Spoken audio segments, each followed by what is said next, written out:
And may the Schwartz be with you.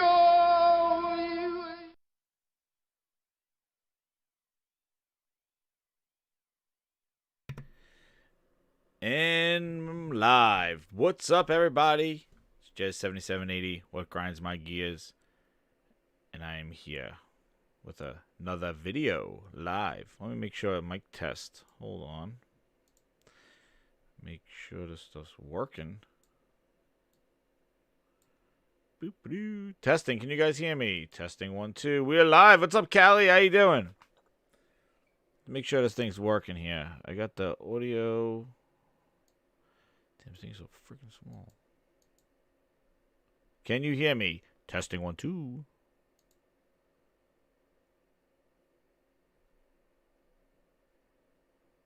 Let's see.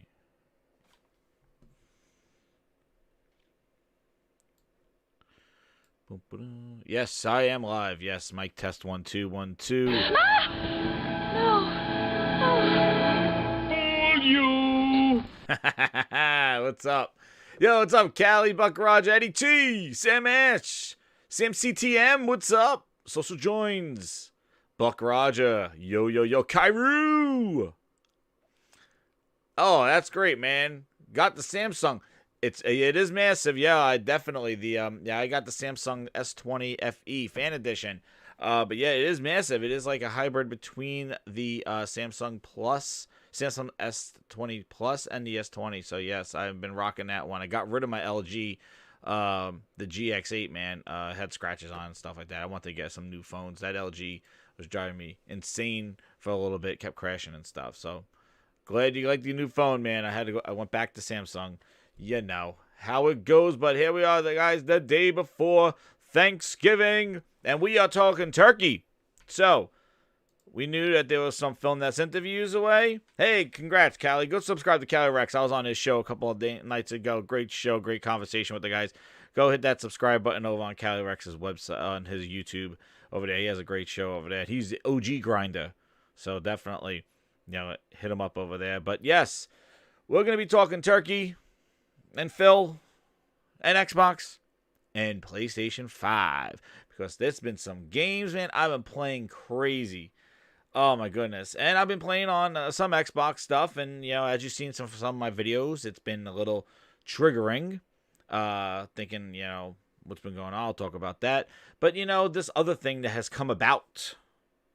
Oh yes, I had Windows Phone. I had the Nokia one, but yeah, I didn't buy a Windows Phone. Yeah, no more. They put that in the garbage with Groove Music. And what's going on with HoloLens, too? Jesus. Well, who knows? Don't even ask those kind of questions. You can't ask that here. We're talking tools, Tim the Toolman Taylor. And, and turkeys. So, tools and turkeys are today's conversation. Everybody, hit that like button. Share the video out. Let's get to double bangers right before the holiday, when you can eat some turkey, maybe by yourself. Stay safe. Let's go.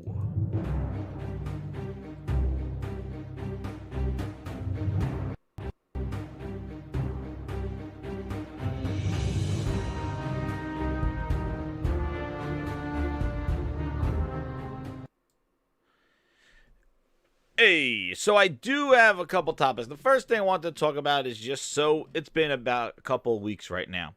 And I have both the Series X and the PlayStation 5. I got both of them at launch. I've been very fortunate to obtain those two. I know it's been a tough go for both those consoles. And, with the PlayStation especially being online only, it's been a challenge. And, hopefully I think Walmart's going to have a whole bunch of ones in here. So keep checking, keep trying. But yeah, it's a tough go, and and if you're an Xbox, and maybe Booster, the Series S,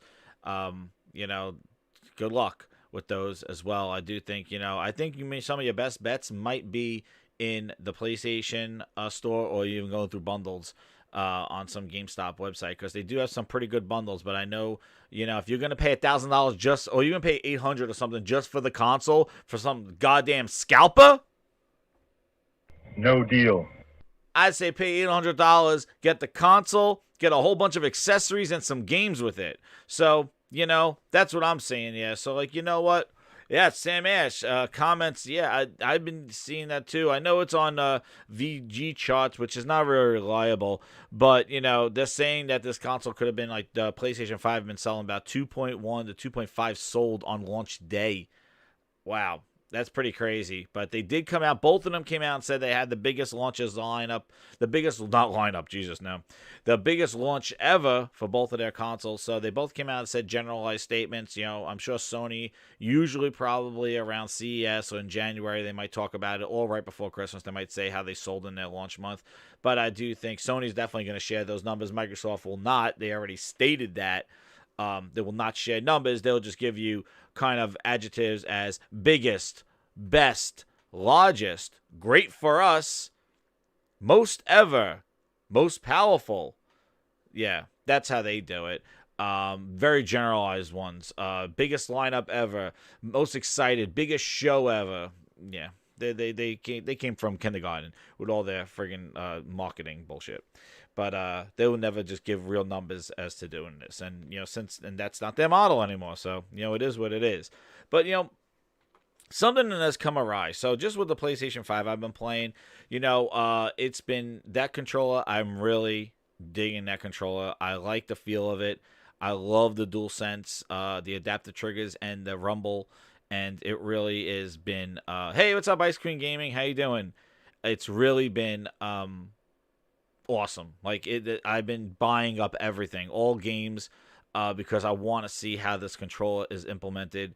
And I'm loving it. I love it in Call of Duty. I've been using it a tons in Call of Duty. Borderlands, it works well. Astrobot I just beat. I'm kind of nearing the end of Spider-Man, about 10 hours in to Miles Morales. I still like only 30% done. There's some big side missions in there too. Some pretty good, cool side missions. They have a lot of variations in Miles Morales of the crimes and the things to do, which is pretty cool. There are definitely cool things that lead to some battles and stuff like that. But the story is kind of winding down. Yes, it is shorter definitely than this Spider-Man game. I'm probably gonna go through Spider-Man Remastered eventually. But Miles Morales has been awesome. The story is incredible. They know how to tell a superhero story. They make you feel about the characters.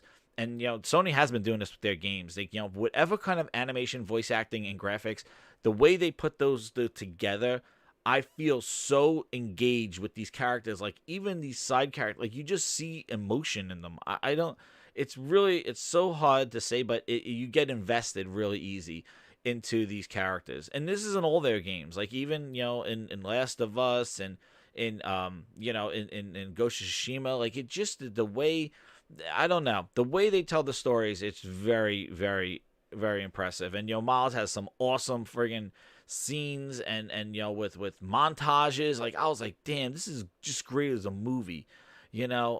Awesome, and a great thing to have at launch. Like, perfect. It's a game that showcases the potential of the system. Performance mode is insane. I've been playing in high fidelity mode because of the reflections and stuff like that. It makes the city look like I'm walking around in a live painting and a live city. Like, it really looks crazy. I can't stop taking photos. So if you follow me over on Twitter, Jez7780, you'll see I'm doing tons of photographs. I love photo modes. I think that's a huge problem that Xbox does not implement any photo modes, especially in some of their games as patches, like with Gears 5 and stuff. Like, I think that will be pretty good. Like, you got to realize, like, the photo modes and the ability to kind of highlight cool things, that's a whole artistic impression, and you could do different effects and different bokeh and all that other stuff. But it also puts the game in a better, it markets the game. Like, if people see it, they go, whoa, what's that picture? That's real? What's, oh, wow, that looks so awesome. It engages people, and it spreads word of mouth, and it's great marketing, to have effective sharing capabilities. In fact, that they put the share button in the Xbox and really never evolved the sharing functionality of the system. It's very basic. And Upload Studio is dead.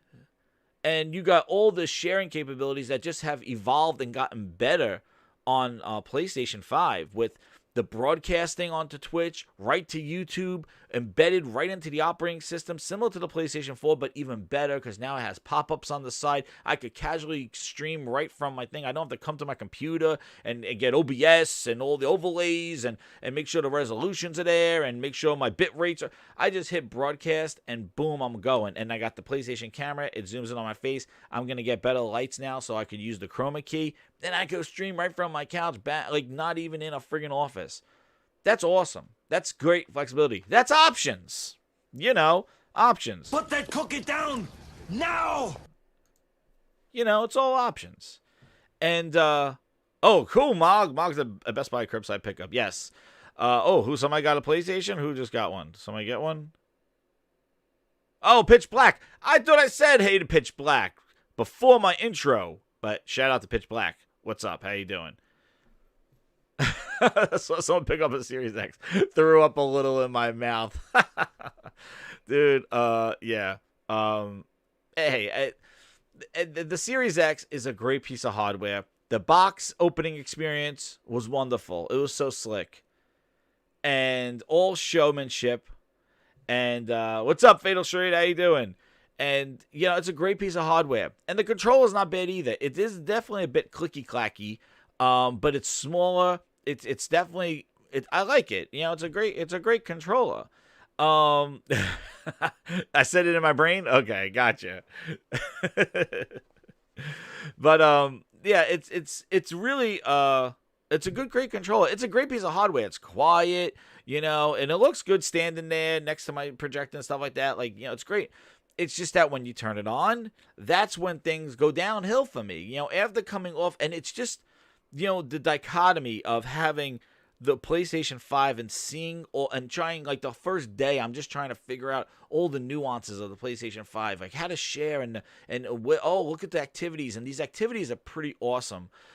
Jumping right into a mission, like in Spider-Man, you could jump right into a side mission right from the dashboard. You hit square, it goes boom right into the game. You don't have to do load up, open up worlds, and do that. The activities I've been utilizing a lot, and I showed in my video a few days ago, last week, how you could basically use it in the switching app. You go right to the game hub rather than just launching the game, and you could just jump, like quick resume, jump right into a mission or right into a multiplayer match, like in Call of Duty or in Mortal Kombat 11. You could jump right into a one-on-one, right into King of the Hill, like right into those things by hitting square. It just logs you in and goes right to that part. There's no problems with it. It's incredible. So these cards are really awesome, and they implement really well with when you're in a party chat. And I noticed, PlayStation has moved more towards, instead of the traditional party like you would have on Xbox, PlayStation has turned their social system almost like into Twitter DMs. Like, you set up groups if you want, and when you invite people, you basically, put them in a group. And when you put them in a group, then you could share messages and you could get into the party chat. You could do share play. And just to kind of explain, some of the features, that picture-in-picture, you could watch YouTube and Twitch streams, picture-in-picture, and move it all around. You could snap it. You could do that with your friend share play. Your friend, I did it with Frogs. I was watching what he was playing in my upper right corner, and he was watching what I was playing. We were able to stream to each other at the same time. In addition, you could do share play. You could be there as couch co-op in some games that are not online, or he could take control over your game. He didn't get Call of Duty yet, but I wanted him to experience it. I was like, hey, you know what? Grab Call of Duty. He's playing it online over the share play, and know what else? The adaptive triggers, the rumble, all of that is working on his end. So he gets to feel how the controller responds to the game with the adaptive triggers and everything over share play. Friggin' crazy. That's awesome. That's a great way to test out a game, try a game. And it's still the hour sessions, and then you just resume it again. But he was doing fine. Like, he's like, this works great. And I'm over wireless, too. So it's just evolving of the stuff that the PlayStation 4 utilized. And I really hope that, they use the cards and they kind of put that into the media apps so that you can stream native YouTube or Netflix in the corner, because it's a perfect size. And if you could change translucency, that will be another cool thing. But, Yeah, it's Black Ops. Sam Ash said Black Ops kept crashing on Mission 3. I got pissed and uninstalled the damn game. Black Ops has been a wild one, man. I tell you, since I put Black Ops in, yeah, I had a couple of crashes and stuff. And yeah, again, it's not all rainbows and sunshine. Like I had some, some crashes of the games and some crashes where the console just turn off, and then I'll just turn it back on again, and it says, "Do you want to report this error to Sony?" I hit yes, and then it gets me right back into the dashboard, right into the game. Nothing bricking or anything. So, like, yeah, let's clarify that. Bricking is something when your shit don't turn on anymore. It's done. Like, it's dead. And I've had that happen. That's the red ring of death. That is when your power supply just has a yellow light on it, and you're like, my Xbox is not turning on. Or when your Xbox just turns off and then comes back and just says ER03, and you're like, what the hell? Oh, ER07, I think it was. What does ER07 mean? Well, that means you're shit out of luck. That's what does the code mean? Call up Microsoft Services and tell us what ER7 code means. And I call them up. They go, "Oh, you got to send that back." I'm like, I didn't do anything. It just crashed. PlayStation, so far, what I've seen, nothing different than what happened with the PlayStation 4. It rebuilds the hard drive. It doesn't rebuild the database. It just scans the hard drive, defragments it, and boots it right back in. Just like if you lose power on a system that's idle. And it's super fast. And that's all I've seen so far, knock on wood. Nothing where I'm like, what is this? A red ring or a blue, a purple ring? I never seen these colors before. It's the same thing. Now, I've stopped putting my stuff in standby because I do think that adds more complications, especially using an external hard drive, because the system is downloading updates for older games, compatibility, kind of probably patching the games to run on the PlayStation 5 for some of them. I noticed some of them grab that stuff. If you run out of space. Things like that. And I do think that the other memory that's on the PlayStation 5, that white bar, is something where it's grabbing some sort of a compatibility patch or something like that, so that the system recognizes that it's running on the 5 and probably implements the boost modes that you see in a lot of the games, which is pretty impressive. Like, playing some older games and seeing them just go to 60 and run better because they're running dynamic 4K, but they're running on the higher end because they look sharp, but then they're also running at 60. Like Days Gone is like a whole new game that's crazy, and and that is in between Miles Morales, Astrobot, Demon Souls. I have in the past, like I gotta open up that NBA 2K multiplats. Like you got it all, and that's the difference. When you're talking about operating systems, you got it all. You have all these games. I didn't even hook up my VR yet to see the improvements with the games. I heard that, it runs at 120 frames. It's 190 frames, super sampled with Blood and Truth, which that's awesome. I got that on sale for like $10. And like having them 2 weeks, really the thing is that with Xbox, it ends at the software. And the PlayStation just starts at the software. Like when you turn that thing on, you're like, let's go. There's so much. They gave you games for free in PlayStation Plus. They gave you new games. Now you look at the games they're giving you. Just Cause 4. I had it physically. Now I have Just Cause 4 digitally because it's coming out in PlayStation Plus next month. That's awesome because there's DLC in there that I had from the Ultimate Edition I never finished.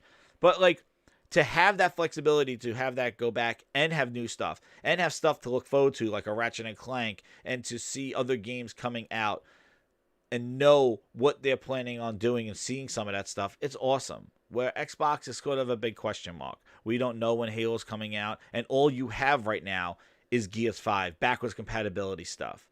And sure, and that's the major thing. Like, and the dashboard. Like, the thing is like, as you know, I've been playing a lot on the Xbox, on the Xbox, the Xbox on PC, right? And the thing is that, on the console, I didn't get a One X. And to jump back in, that's why I wanted to get the Series X, to see what I've been missing. And I can't believe it's been over 3 years to see what I've been missing, and it is like nothing. Like, it is the same. They made me move some tiles around, went vertical, and I think their dashboard is very noisy. I don't like the different size boxes. I think that it's too, like, there's big boxes, little advertisement boxes, all different size boxes, and on your dash, not in the store. I think the store is great, but the dashboard is very stuff. I know it's customizable. I removed everything, like the social, move it all. And like the settings button is like an app that just floats around on the dashboard, whether it's new, it's there, it goes all over the place. And I know, right? Pitch back Gears 5, that's all I missed. No, I played Gears 5 on PC, so it wasn't like a shock to me playing it again. But I'm like, there really has not anything really evolved on the console, and especially with having a new one and having a share button and having, like, you would think they would say, hey, with the new share capabilities, we're going to have direct streaming to Twitch. We're going to have, built into our dashboard. They try to do it with Mixer, didn't work. Dude, they're like trying to say with the share button, we have a whole new share application. Like, it's not even like they're trying. No deal. And that's what pisses me off. Like, if you're going through all this PR and hype and bullshit and cost to us, how can you not give it a friggin' try? How can you not give people better sharing capabilities on the system? How the hell, like, I hit the share button on the Xbox and it makes my audio from my headset be staticky. Like, it's like I'm like, are you seriously? You're the most powerful console in the world, but you can't multitask and take a snapshot while I'm listening to audio through the headset. You really have to block out my audio and crackle it like it's struggling. Like, it has like maybe 6 megabytes of RAM or some crap like that. I'm like, what the hell is this? And then you get pop-ups going, uploaded to Xbox One's OneDrive. I'm like, no, just store it on the friggin' thing. Don't upload it. Oh, they got to send it to your phone. I'm like, just leave it there. I will do something with it. So it's just like, you take the screenshot, you hear the pop-up, and then it comes another pop-up where it just says, uploaded to Xbox One. I'm like, what? Xbox storage. I'm like, okay, so I could share it from my phone. I'm like, but when I click the button, it goes staticky.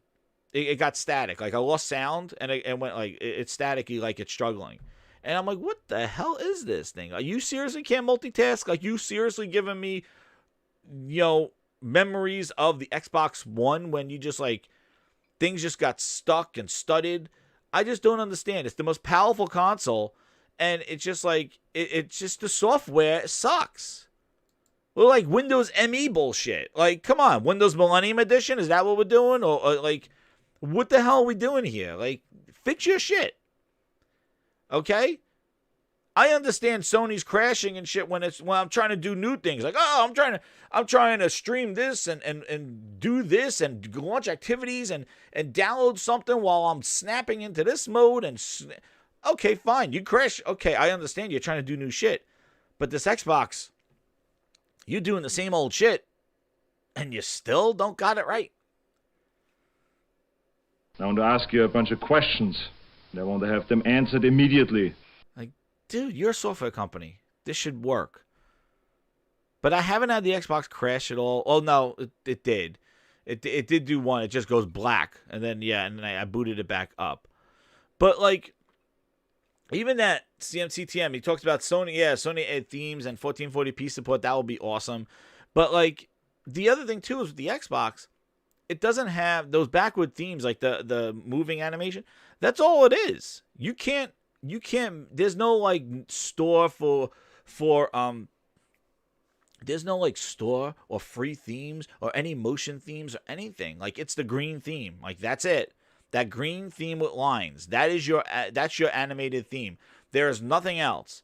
Like, they didn't have, like, anything. Like, hey, we're going to have animated themes here. You know what? Let's put a themes tab in the store for the new Xbox that people could customize. We'll put themes from some of our favorite games, maybe even like some of the old games. Let's make some themes that people could use in the background for their new Xbox. No, they put animated themes in there, and it's only that. Like that's what I mean. Like, just not trying. What PlayStation seems to be, like, doing what Xbox used to do, and PlayStation is doing that while giving you games, while doing all the stuff. And Xbox is just like, yeah, participation awards. $500 participation award. It's really pissing me off. Because I turn it on going, I'm going to give this a Boy Scout a chance. Let's go. Like, let's go. And then I'm looking and I'm like, you know what? Maybe because I don't have Game Pass. Sign up Game Pass for $1. There we go. I'd buy that for $1. So I signed up for $1, saying, now I can play my games online, because that is, I showed you before, that is another crapola job with $10 a month for Xbox Live. Like, you'll be stupid to do it. But again, that's the only option is Game Pass. I'd buy that for $1. And I got it for $1 thinking I'm missing out on a bunch of games.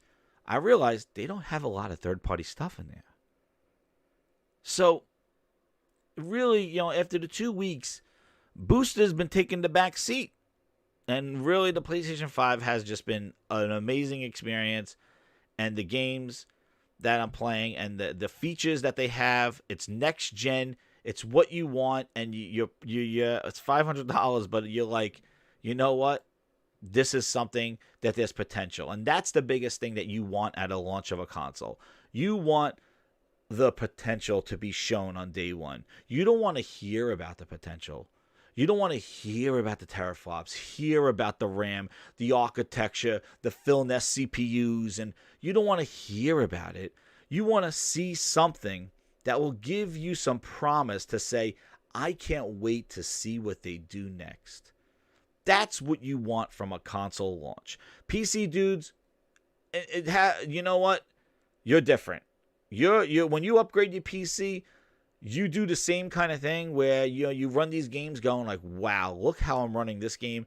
Wait to the next game. What is the potential of my graphics card? If it's doing this with these games, can't wait. So it's similar, but I'm telling you, from a console perspective, when you're at a launch, you want to see like a game like Rise. It did its job. It wasn't no 100 Metacritic or 90, but it showed what the system was capable of doing. It was the game that you would say, come in here, let me show you. You got the new Xbox? Yeah, come in here, let me show you.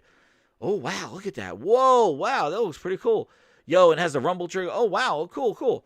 And it said, wow, that gives you some potential. It's like, what are they going to be doing this generation? And this generation, you're not getting that with Xbox. There's nothing that I've seen on that Xbox that even the XS Enhanced games, which I showed you, I had 300. And it wound up being 2 that were XS Enhanced. Since then, since my last show, a week has gone by. Now I got 5 games that are XS Enhanced. Halo Master Chief was one of them. Gears 5 was one of them. Yeah, Halo Gears. And I think Forza Horizon 4 is one of them. So I got about 5 now from 300 games.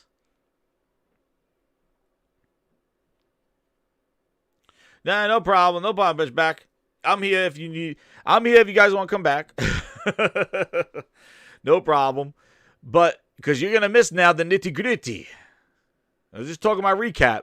Now you're gonna talk about. We're gonna go back to memory lane. You know it's always good when it grinds my gears could go back to the beginning and go back to memory lane, because the stuff that we have been seeing. Now, speaking about games, because that's the most important thing, and the difference between the PlayStation and the Xbox and the game differences. Listen, when you have exclusive games, you're in another league. And it's funny because we'll go back in time to when Xbox had Rise, when it had Dead Rising 3, when it had Forza. And Sony had Killzone and had Knack and had, Contrast and all that other stuff. And, they were boasting about their games. It's about the games. And especially during Resolution Gate, if you remember. Xbox don't have an exclusive game. So, even if you look at these multiplats and what they've been doing, where it's been performing better or some things are better on PlayStation than on Xbox, what you're not seeing is that there's no game that's like, well, but look at Gears 6 that came out with the launch of this console. Look how incredible that looks. It really is just that these third-party devs didn't have the tools yet. But look at this amazing first-party game from Microsoft, this exclusive game that they worked with. Look what it's doing with these 12 teraflops. There's nothing like that. All you got is multiplats, and all you have is the power. So when the power is not beating the competition, you are in trouble, because now everything that you've been touting, when you've been saying power, we've been saying games. When you've been saying teraflops, we've been saying games. When you've been saying Phil Ness, we've been saying games. When you've been, we've been saying games. And now the games are here. And now, all the talk is not matching the walk. And, my best buddy, Gordon Ramsay. Enough from me. We're gonna have the games do our talking. Best line of 2020. The games are talking. And we're seeing the differences. Not one time, not two times, not three times, not four times. We're seeing the PlayStation either meet or better the Xbox Series X. And this shouldn't be new news to anybody. Because this has happened 3 years ago with the One X and the PlayStation 4 Pro. It was 4 teraflops versus 6. 4 versus 6. Who's better? And the Pro, Resident Evil 3 just recently. They had to drop the resolution on the X to match the Pro. Because the performance on the Pro was, and the X was just like, why does this demo look like this? And everybody's like, it's a demo.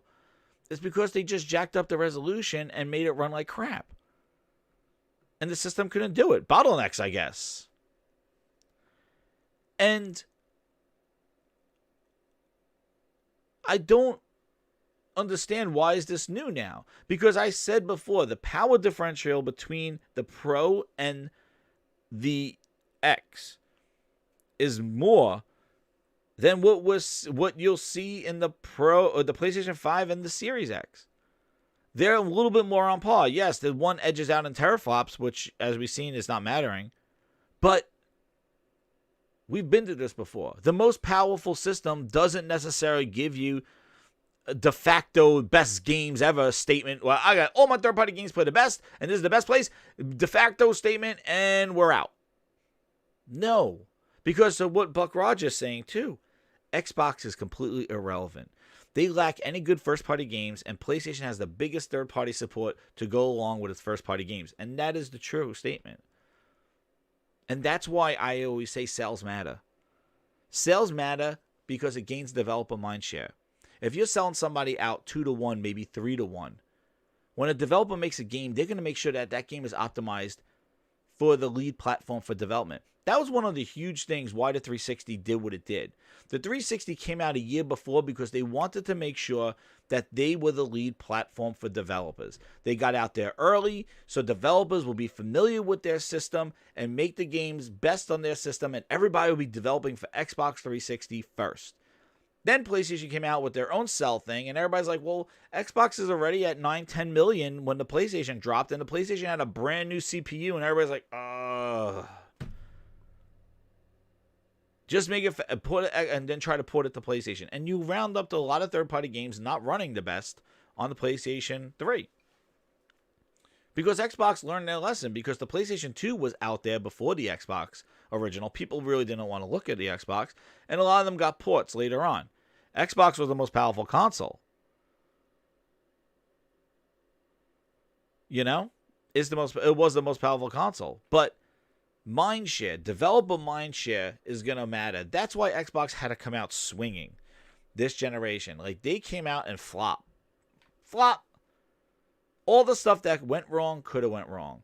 They didn't have a big launch title. They had good messaging up till they started showing the games in July. And they really didn't have the games to hold on to. And they did not have the power advantage at launch. Now we're seeing.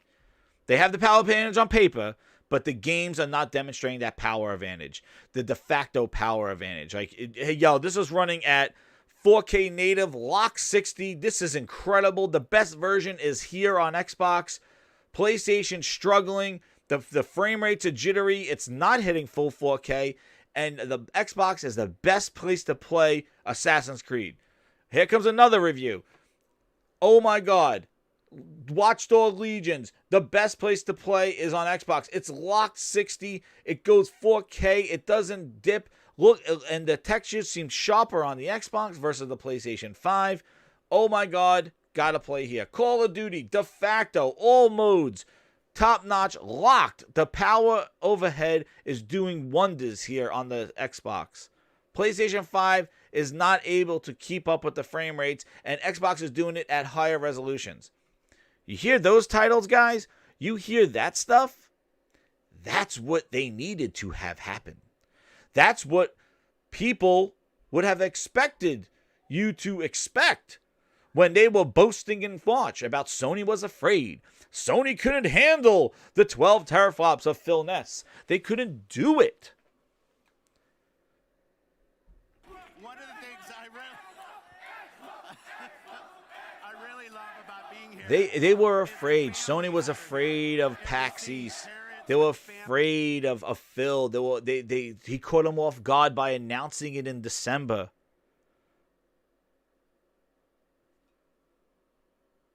You know? But I would say something, Smitty. Welcome. I have multiple consoles. And by having multiple consoles, you see even more disparity between the two of them. And that's what I was pointing out earlier. Like, it's great to have them, but it would be wonderful to have a purpose for one of the consoles. Because then, if one console is doing everything, the other console is lacking in some things, in the game specifically, then why have multiple consoles then? You would have multiple consoles because one is offering something the other cannot. You know, one is doing games better, third-party games best on this. I'm a console gamer, so I'm going to play my games on the console. I'll dab on PC if I have to because that's a better free experience for some of those Xbox games, and that's what I've been doing. And I'll probably might continue to do that.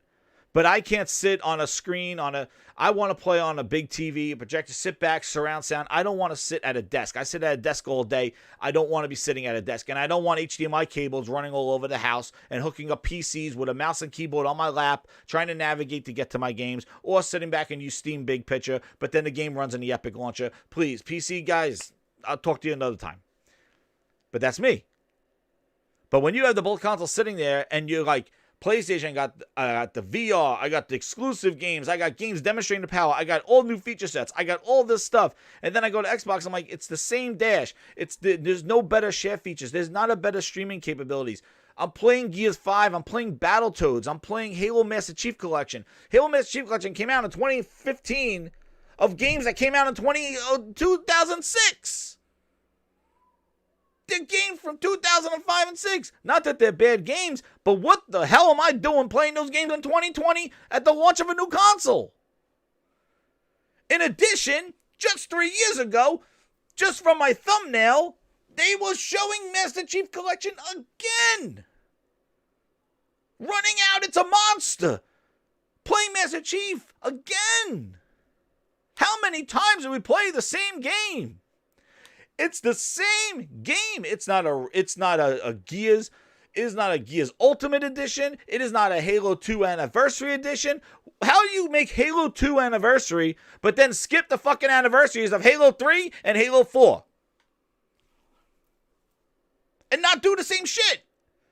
You got Halo 1 Anniversary Remastered. You got Halo 2 Anniversary Remastered with Blur Studios. Well, what happened to 3 and 4? But they don't get anniversaries? Where they get a fucking divorce? How do you stop? 10-year anniversary, Halo 3. Aaron Greenberg does a fucking tweet. He's like, hey, congrats. Why do you stop? You got 500 people you're buying brunch every day for. They don't work for shit. 343, they got goddamn Craig shirts. I got Master Chief Collection. You got Halo 1 Anniversary with new graphics. Halo 2 with new graphics. The fuck happened to 3 and 4? We got Gears Ultimate with updated graphics. A remaster for Gears Ultimate. Fuck happened to 2 and 3? What the fuck? Like, what's happening here? And I'm playing the same game.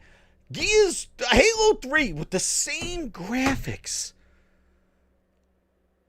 It looks like a shopping it's a shopping friggin' piece. It's like, oh yeah, look at the amount. Wow, and in action. And then you watch this and it's like, yeah, it's 360 graphics, jacked up resolution. But they're 360 textures. Okay, they're 360 textures. Jacked up resolutions. That's right. Brunch or crunch. That's right, not your mother. But like, look at Demon Souls. Look what Sony did to and it's a respect of the IP. Because what I say, I love Halo. They disrespected Halo. They like you don't even respect it. That the fans respect it. You dissed Halo. I want to see Disney shit on Mickey Mouse. I want to see Sesame Street shit on Big Bird. That's their lifeblood. That's the shit that made those companies. The friggin' mouse and the goddamn bird. You respect your IP.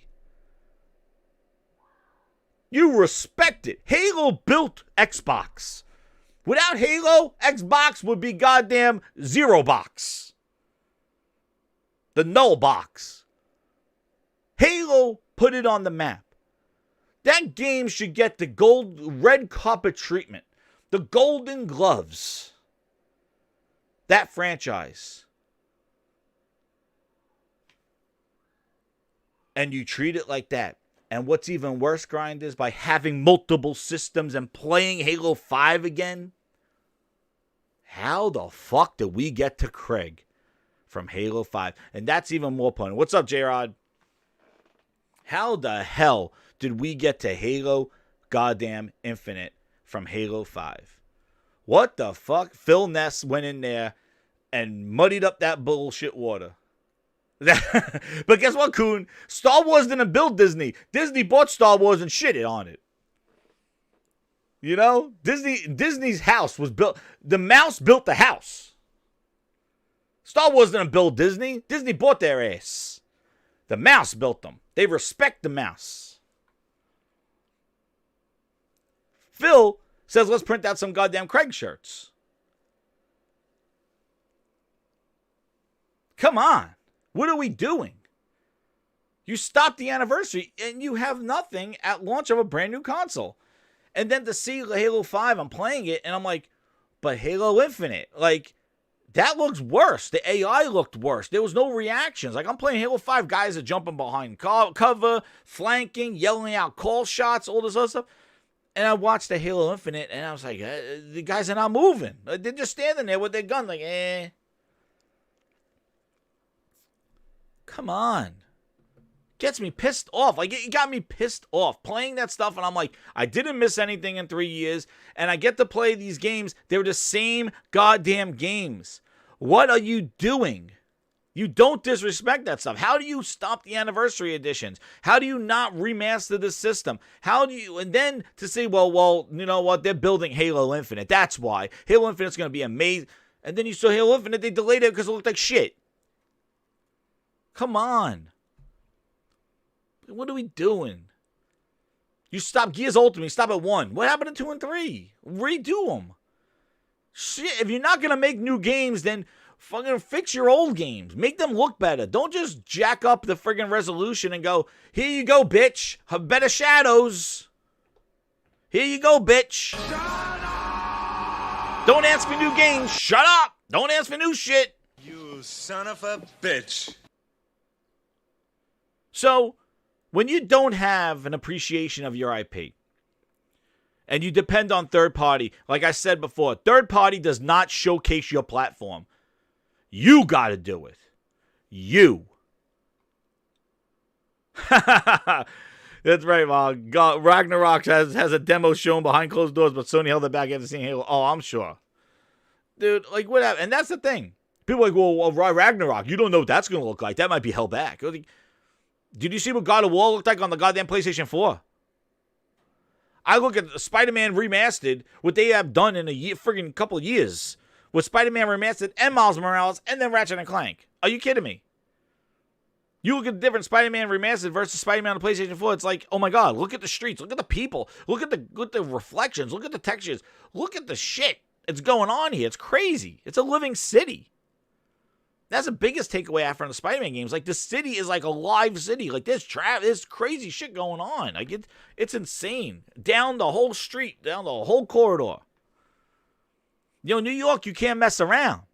New York is built like a goddamn grid. When you're going down the street, you see all the way uptown. You see all the way downtown. It's not no finesse like you do in Boston where they're all circular and you have buildings in front of you to block off the... Dude, in New York, you see the other side.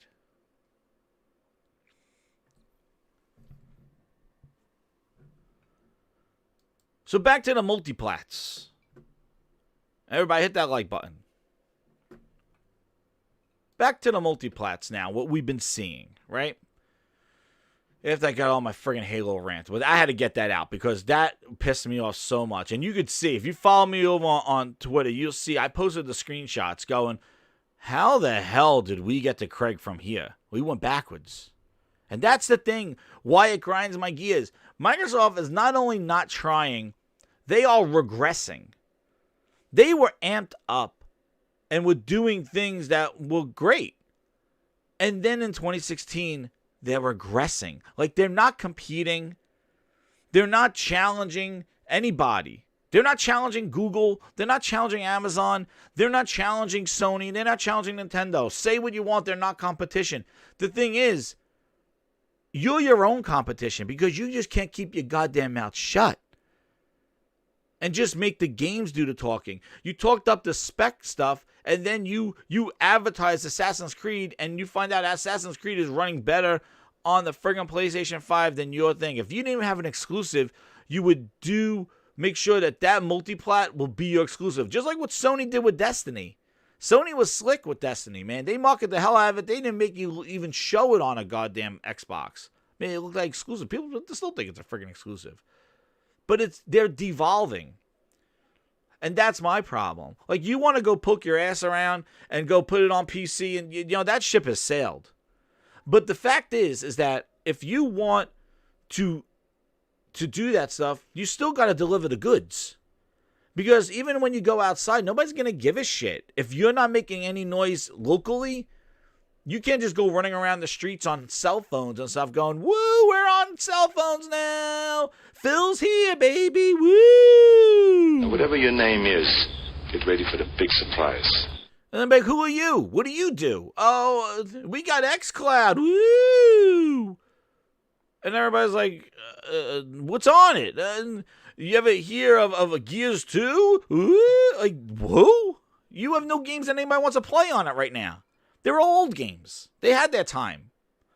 They have good memories, but that's not stuff I want to play today.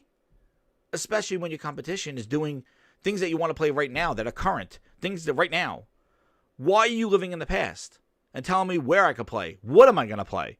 That's the problem. You got to give the goods. Then you go poke your ass outside. Now people might wink at you. Problem is Phil's running around. Nobody gives a shit. He's irrelevant. Because he's not giving the goods. What's up, Immortal? How you doing?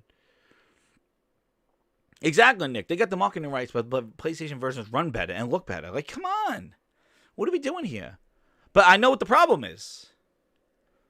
Don't be a turkey. I know what the problem is. There's a problem here. What do you mean I'm not an expert? There's a lot of experts out there. Don't do it! I'm warning you, do not do it! There's a little word out there that's been floating around. Never underestimate the power of the Schwartz. It's a word called tools. That's going to fix everything. I might not even have a channel anymore once these tools come out. Because everything that I'm upset about and the development of them is going to be fixed with the tools. Never underestimate the power of the Schwartz. Put that cookie down now! That's right, Buck Roger. It's the tools. So these tools are going to fix everything. They're going to make it's the secret sauce, the Phil Ness juice that's baked in to all the chips that ship in your Series X. There's some secret sauce that's in there, just waiting for the tools. Tim the Toolman Taylor, is going to fix all these problems, because the differences between the PlayStation 5 and the Series X is because the tools. And it's so funny, like Buck Rogers says, that people complained about the screwdrivers with the PlayStation 5, but now we're saying the tools are going to save the Xbox because they don't have the games. Game Pass has not been spoken about in the last 2 months. Games with gold is fool's gold. They have nothing left. All the cards. There's no Halo. There's no bangers. There's no key apps. There's no Game Awards. There is no new games. All you had was a tech spec sheet, Phil Ness t-shirts, and multiplats. And the multiplats are the last straw. If the multiplats don't look better, then Xbox has absolutely nothing left except for it being a box and who happen to like the executives. That's what it's going to turn into. And it turns into kumbaya. It comes in like, hey, stop talking about Xbox. Let's just play games. Bitch, you were talking goddamn power when I was going to PAX East saying Sony was afraid of friggin' 12 teraflops. That's why they did not go to PAX East. Bitch was talking about that. Now, bitch is going, just play your games, please. It's the tools. They're going to fix it, the tools. But you want to know what insiders? Xbox insiders? What happened when Schreier came out and was like, hey, I hear the PlayStation's more powerful, even though on paper Xbox is? People were like, bitch, shut up, you're wrong. Bitch, shut up. That's what they told him. He came out today and was like, who's eating crow now? I told you, in March. But the Phil Ness was flowing.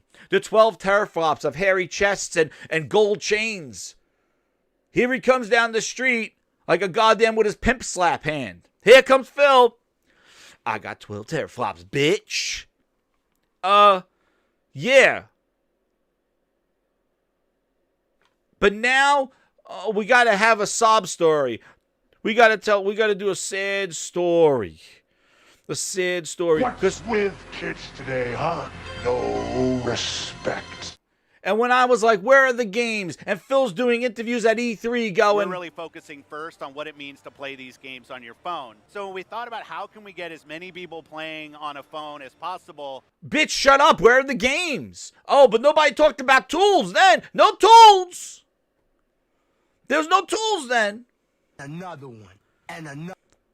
Yeah, no tools. Everything's fine. Sony's afraid because they're quiet. Sony's afraid. Sony doesn't have any games ready. They're afraid. They didn't show the console. Oh my God. They're having heating issues. They didn't show the console. Sony's afraid. Sony, why aren't they not saying anything? All they did was show a logo. Xbox showed the console. Phil came on stage and showed his shirt and showed Hellblade. And he's talking about all these studios and what are they going to build, and they're saving it all for next gen. Oh my God, it is the most powerful console. Oh my God, Sony has all this RAM that's fluctuating back and forth. Oh my God, what's going to happen? Sony's so scared. They're not ready. Phil took them off guard because Phil told his team, we're going to be bold. We're going to be bold. Why do we forget all this? Why do we forget all this early in the year where it was Sony was afraid and wasn't ready? Sony was scared because Phil, he did it. He made the most powerful console. And then when Sony showed their stuff, they're like, you want to know what? No, Phil has his ace in the hole. He got his ace in the hole. And another one. And another one. Phil got his ace in the hole, dude. What is... Oh, it's the Lockhart. That's his ace in the hole, baby. That's the ace in the hole. Hold on. Here's the Lockhart. Phil Spencer Glory Hole Edition. Cannot be on... The Lockhart is equivalent. The CPU is equivalent to the 1X. Series X. It's equivalent. Now you find out the Series X, the Series S doesn't have ray tracing in Call of Duty. It's running games, it's hitting low points of 562p, 900p box. That's right, the Coon, here we go. Where is it?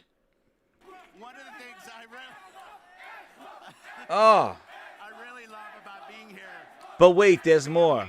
Exactly. Here we see parents with the family. Like saying, shut up. Just show the games. Stop with all this bullshit. It's not, oh, you're just upset because the PlayStation is weaker. No, dude, we just seen this with the One X. The One X really never amounted to, well, the potential that they said. It did run games higher, but PlayStation was running games better.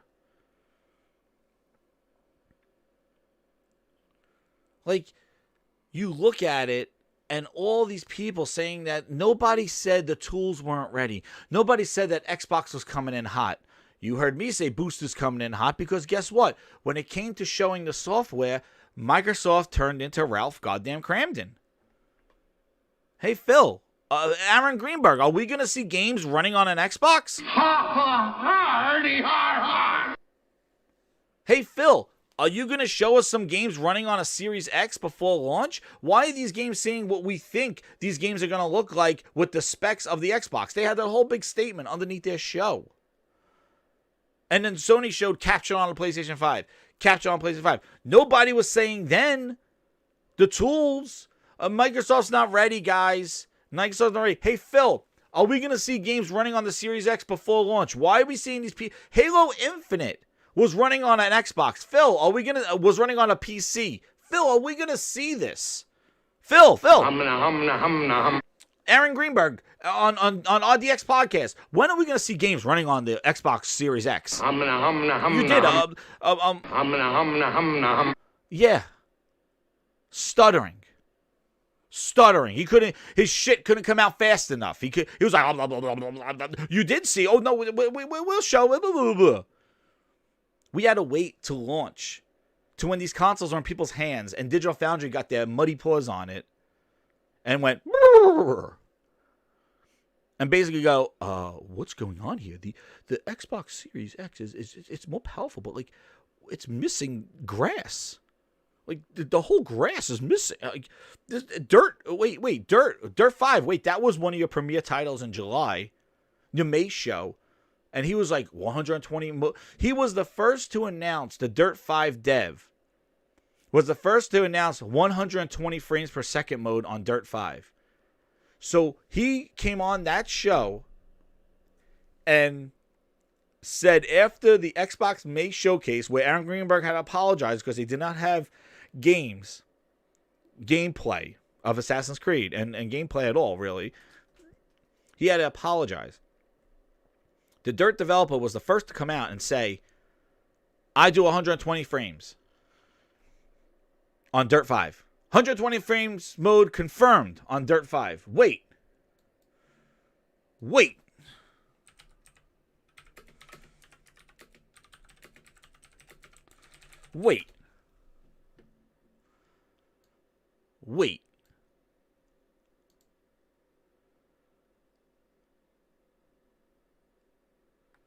He came out after that show and said it. It was after the May show. So why the hell is grass missing?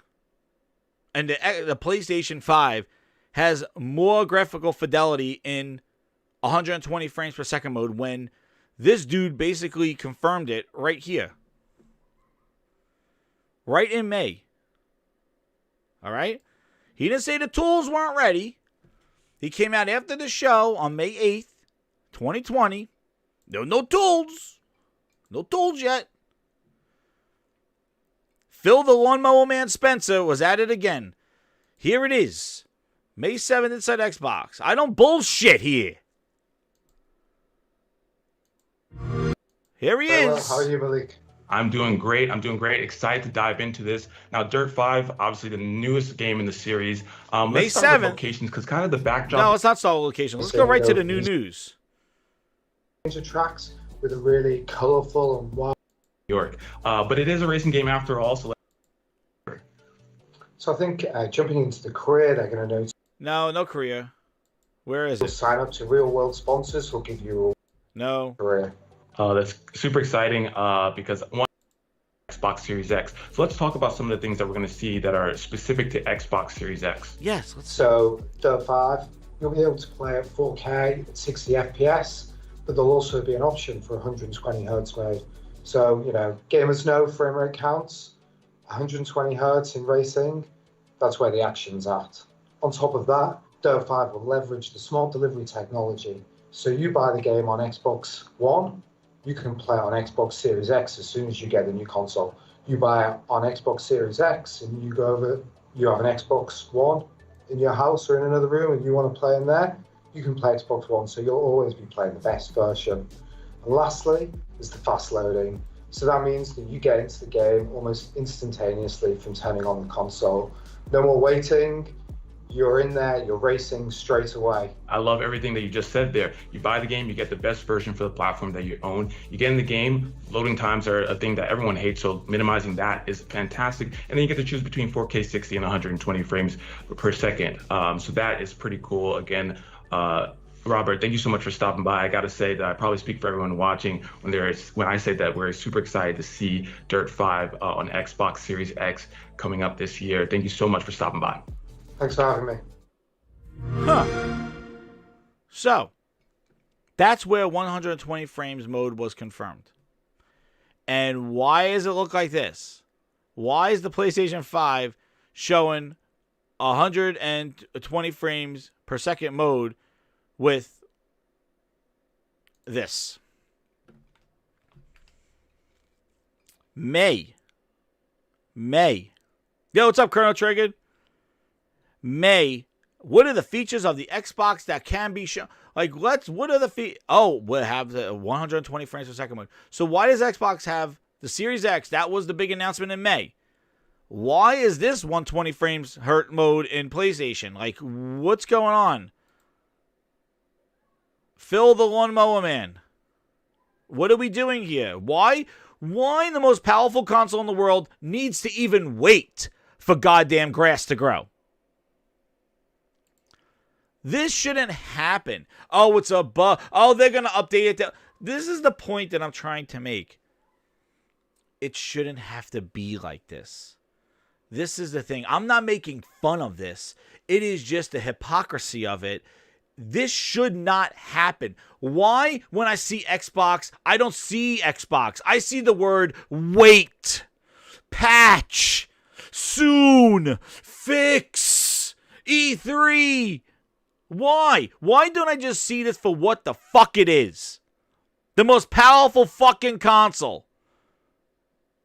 And why is this bullshit doing this?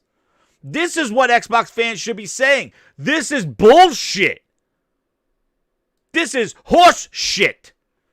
This is bullshit. Not, oh, it's a bug. The tools. I don't think so, sucker. This is bullshit. It will be patched just like Outer Worlds. Phil put grass seeds down, Johnny fucking Appleseed, and put it all grass in. Woohoo! Phil the fucking Lawnmower Man Spencer right here. Why is this happening? Blame the devs. The dev told you in May the most powerful console in the world is going to give you 120 frames per second mode. Why the fuck does it look like that on PlayStation 5? If this was, you knew that your ass was going to be on Xbox marketing. This, you don't think anybody's going to notice that a whole fucking row of bushes are missing? Phil got to do the patch. You got to run in there and put some grassy. This should not happen. This is inexcusable. Just look at the difference. Look at the textures. Look at the graphics. This is 12 teraflops. This is bullshit. That's right, Nick. Tools for fools. The tools weren't ready yet. Now, one of those sons of bitches said anything in May. Guys, you know what? Xbox, we're coming in hot. Where the duels. But know what? Let's go back back in time. 56 grinders, hit that goddamn like button. Oh, yeah. Woo! Time to quit jammering before I start hammering. Because you came in for the good shit now. Now, we're going back in time. We're the going difference back. Between these two platforms is Here we go. 2013. In an interview once that comparing hardware. Holy shit, here it is. Here it is. This is what grinds my gears. This is where supposedly Xbox fans came from. So why are you talking bullshit now? You know goddamn right what matters and what doesn't. So for all you teraflop bitches out there, if you are a true Xbox fan, you knew what this shit meant. So why are you capping bullshit now? You know this is bullshit. You know. Be honest with yourself. Be honest with your viewers. Be honest with the fans, the people that listen to you.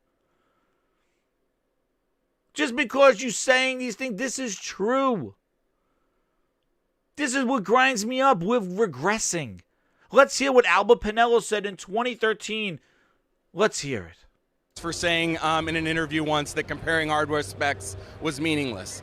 And the point with that is the people that are speculating on this are not our hardware engineers, and we're not Sony's hardware engineers. They're doing things in their hardware to make it the best that they can. We're doing things in our hardware to make it the best that we can. I don't believe that the difference between these two platforms is significant as comparing individual components. I'm a big car fan. How is it that a 300 or 400 horsepower Porsche can be faster than a 700 horsepower Corvette? It's balance. There's different things you put in the system to make the performance the same, but you make different trade-offs. When it comes to RAM, they've made one decision on RAM, we've made another. We have ESRAM, which is very fast. It allows the developers to have a small cache very quickly. We have a very balanced architecture. We've done a lot of custom things in the silicon to reduce the number of bottlenecks. So every component that we have is running at peak performance. When I look at these games, I don't see a difference. And I know there's a lot of people that want to compare those things on paper and say that these individual components, but to me it comes down to the games, it comes down to the experiences. And I look at games like Rise, I look at Forza, I don't see anything better on a competing platform than what I'm seeing there. So with the Kinect, what does that say? Did we see any of this? All in-game footage. It was an in-game engine. This is representative of what we think the hardware is going to be. But see, he referred to Rise and Forza because they had a backup system. They had games that showed incredible capabilities of the system that looked good to give you hope. They didn't just rely on multiplats, but Resolution Gate was starting. And he was saying, look at the games. This is always about the games. It's not about the tech specs. So for the champions saying, "Oh, we got the most powerful console," we will never be underpowered. We will always have the power advantage. If you don't have the games, what does it matter?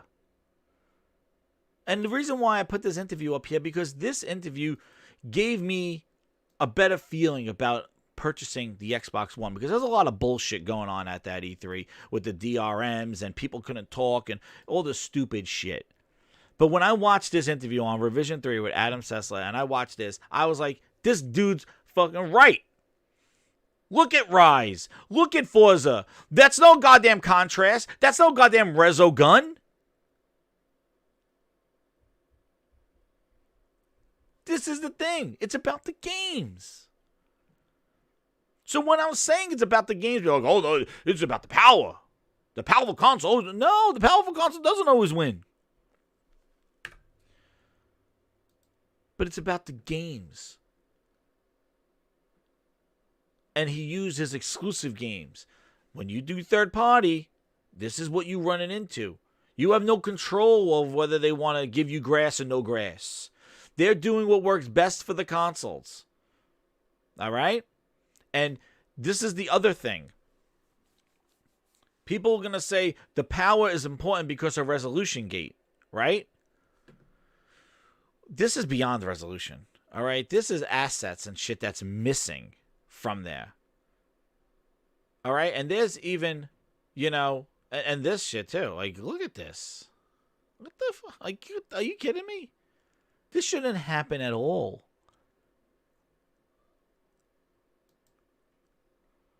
Shouldn't happen at all.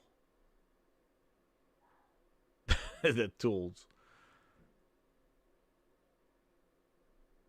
And like I say, I look at Days Gone, and then, I don't see anything better looking. And then, like, you don't have anything like that. But what I'm going to explain here is that what Albert Pinello said was right. It's about the games. And it's about the games doing the talking. And the unfortunate thing is that the games are doing the talking. And what they're showing is that maybe the Xbox is not as easy to develop for.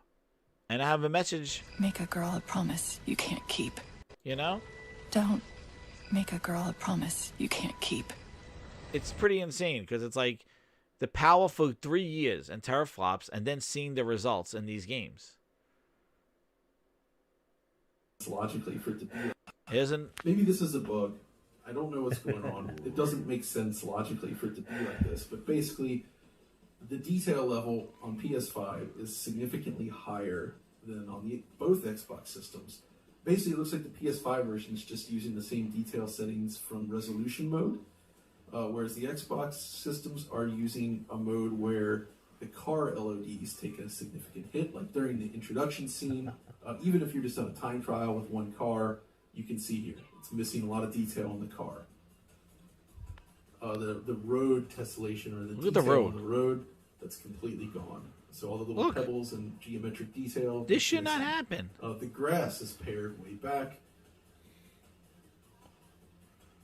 There's also a reduction in overall geometry in the environment. And of course, texture filtering is much lower quality. So, I mean, you've seen the shots. I'm a little bit puzzled by this. What do you think? It does say bug, really, doesn't it? I mean, here's the thing: when we a bug, and you want to know what? Maybe it does get patched in, guys. Maybe it does, and they fix it. But you want to know what? It's too friggin' late, dude. Like, the message is already out there. It should not even happen at all if the Xbox was the most powerful de facto console. And that's the problem that I have. It's that if this thing needed to come out and just be the de facto powerful, everything looks the best. But now that there's doubt, it's always going to be doubted. Yeah, it's a bug. Yeah, nobody noticed like a whole goddamn row of the friggin' section of bushes are missing. Even when racing around that corner, it's like, shit, there were bushes in the other one. Come on. And they like pointed out to the Dez. They'll go, yeah, patch in some bushes. And now you're going to see frame rate drops. Who the hell knows? Hey, thank you for subscribing. New subscriber. Woo! Hit me with the horns. Thank you. For Hicks 420.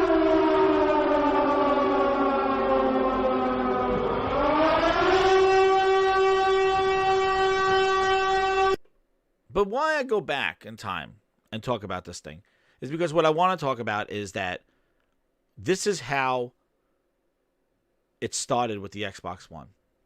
And this whole tools, right? You're going to get the grinders version of the tools. And here we go. So, if you remember tools, right? Tools were going to fix everything. Remember resolution gauge. Why is Xbox at 900 and PlayStation at 1080p? Oh, it's Kinect. It's pulling in the resourcing. The tools. We got them. DirectX 12 adds 20% GPU boost in the Xbox One. This is in March 4th of 2015. This is at GDC. But there was some finesse here because he goes, update. Due to interpretation of the live stream, there was some confusion regarding Spencer's statements about 20% GPU performance on Xbox. But he didn't mention a platform. Oh, so it's just some general. He might be talking about PC or Xbox. Who knows? But the 20% GPX boost, DirectX 12 boost. The secret sauce has been revealed. Secret sauce has been revealed in March 2015. It's a solid boost. The source has been revealed. So, in 2015, the resolution stuff should have been done, right? Xbox S, the Xbox, and PlayStation 4 resolution is done. The boost is there, connects out of the box. We have been fixed. So let's go see an article from 2020 and see now, 5 years later after boost, what has the 20% boost done? And let's go back to the base consoles. Remember the base consoles? Well, the X appears to have an edge over the Pro. Obviously, it was 6 teraflops versus 4, and it was $100 more. It's a different story when it comes to the One S and the PS4. A gameplay video of GTA pans between the two next-gen versions and the game with a definitive answer. The base PlayStation 4 GPU is able to handle more folios and environments than the base Xbox One? Ain't nobody got time for that. What? Are we talking about Grassgate? Another one! Phil the Lawnmower Man! Lawnmower Man!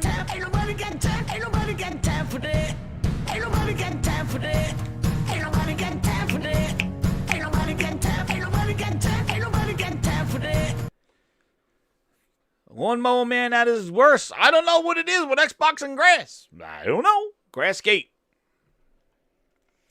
Frame rate drops in Grassgate.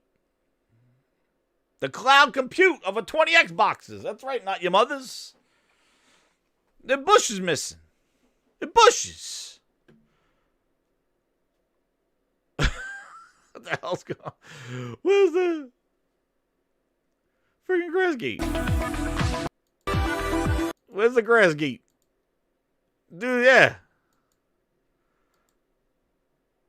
This is after boost. Isn't this after boost? After boost. So what did boost do? Boosters. Boost. What the fuck? Get this shit out of here. You got boost. Grassgate. We got Grassgate remastered right now. Phil has to come in and throw some grass seed around here. But like, why is this happening? The tools, the maturity of the SDKs, the maturity of ESRAM, everything was going to fix it. Come on, guys. Like, you know, and then you say, and then here, Metal Gear Solid 5, remember? It's a trend we're seeing from PlayStation 4 games that achieve a 1080p resolution at 30 to 60 frames with the Xbox One counterparts at 720p or 900p. We've known this. Now let's see, but maybe it's done, right? No, the tools have been evolved. We're 7 years into this generation. Boost in 2015. Battlefield 1 runs at a higher resolution on the PlayStation 4 than the Xbox One. It's a similar story with Titanfall 2. Lower resolution on the One. Overall, the PlayStation 4 has the edge on the Xbox One. So what did Boost do? I don't know. It made some games like Diablo, Destiny, for the sports games did well. But come on, we know about these tools, guys. We've been through this before. And here's Albert Pinello. He was fighting the good fight in 2014 about resolution. He goes, look, I have a lot of time to think about this, and I believe what I said. I believe that the differences between the boxes is not that great, and I know what's going behind the scenes, and I have access to more information about some things than a lot of people. Sometimes people neglect the points that are in my favor, and they highlight the points that tell me I'm wrong. I think if you look at the title which we launched in, which were platform titles, a bulk of them were the same. I think there are 12 titles released on both platforms with the One and the PlayStation 4, leaving 3 of them that have the same performance. Everyone wants to focus on frame rate. There is Tomb Raider. There is a resolution thing going on. And okay, there could be a lot of reasons why that could be true. But we're just weeks in. We just shipped. It's a long generation. People who bought an Xbox One are going to be in for an awesome generation of games that are not only going to look better, going to get better. I think these little things are way overblown versus quality of games that we're seeing. and the real differences. And somebody goes, well, I agree the generation just begun, with comments that the power gap between the Xbox One and PlayStation 4 will widen. It's hard to know what will go from here. Certainly there's a few, like, they were telling you to wait. They were telling you to wait. Then they were telling you to wait. That they're going to figure it out. And there's speculation about the power gap. There's something going on here. The PlayStation games are looking better. Now, this is when they were dead even. Now the market has spoke. They're 2-1 in the world. Pinello, once the dust settles and the tools come out, we're going to get better. Did it get better, people, from 2013? Are we seeing the resolutions the same now? No, they had to make a whole goddamn new console with the One X to try to fix all this stuff. They said to hell with ESRAM. Nobody's figuring it out. Nobody wants to wait on ESRAM. They had to make a whole new, more powerful console. But again, once the dust settles, we're hearing the same thing now.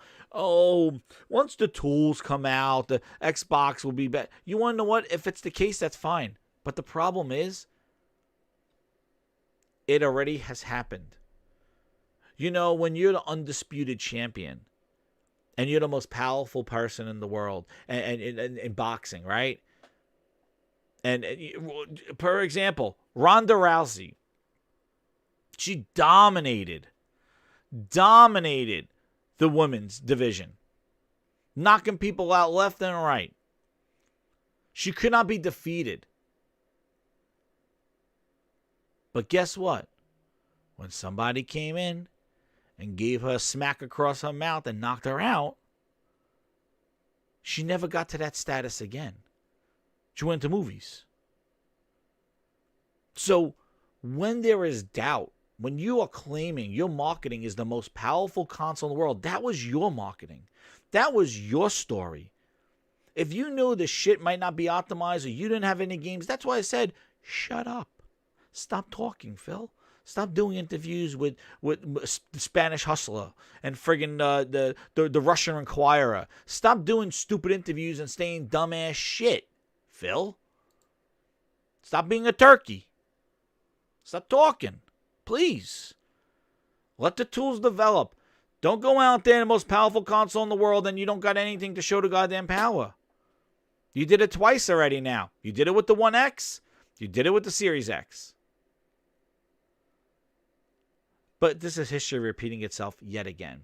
It's wait for tools, wait for optimizations with the ESRAM, wait. It's disgusting. It's annoying. And as an owner, I'm just fed up that this shit didn't change. It didn't change anything. It's just the same old story. And people got to get wise to this. And that's why I'm telling you this today. Saying, people are not going to tell you this. As an Xbox fan, I lived through this already. I was there in 2013. I was watching Albert Pinello interviews, hearing about resolution, thinking it was going to get better, thinking that it was going to improve. Saying, oh, it doesn't matter. It doesn't matter. It's going to get better. They're working on the ESRAM. They're going to fix it. The games will look on par with Sony. It doesn't matter. It's okay.